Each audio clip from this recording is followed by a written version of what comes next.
If you've been hearing about Grok for the AI from XAI and wondering how it stacks up against ChatGPT, this video is for you. I'll show you how to access it, what it can do, and whether it's really better than ChatGPT. First things first, you might be surprised, but Grok 4 is now freely accessible. I just typed grok4.com into my browser and it worked immediately. No login, no subscription. That means anyone can try it right now, though there are some daily usage limits in place. There is also a third-party site called Grok.free offering the same free access if you want an alternate option.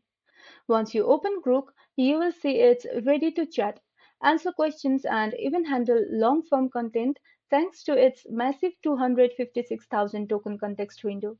That's far bigger than most other AI models, which makes it great for complex conversations, coding, or analyzing detailed documents in one go. Group 4 is especially strong in technical tasks and reasoning. In benchmark tests, it scored higher than many leading models on STEAM and logic challenges. But here's the thing, while Group is powerful and precise, ChatGPT, especially GPT-5, still feels more balanced and polished for creative writing, casual conversations, and everyday use. Another interesting point is its personality.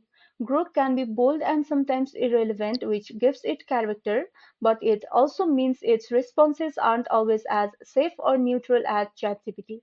That's something to keep in mind if you're using it for professional or sensitive work. So, what's the verdict? If you need raw reasoning power and a tool that can tackle heavy technical tasks, Group 4 is worth exploring. But if you want a versatile and polished AI for writing, brainstorming, and general use, ChatGPT still holds the edge.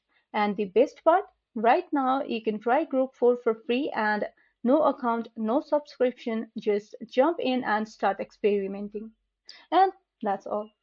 If you found this video helpful, don't forget to like and subscribe for more AI tutorials and reviews. Thank you for watching.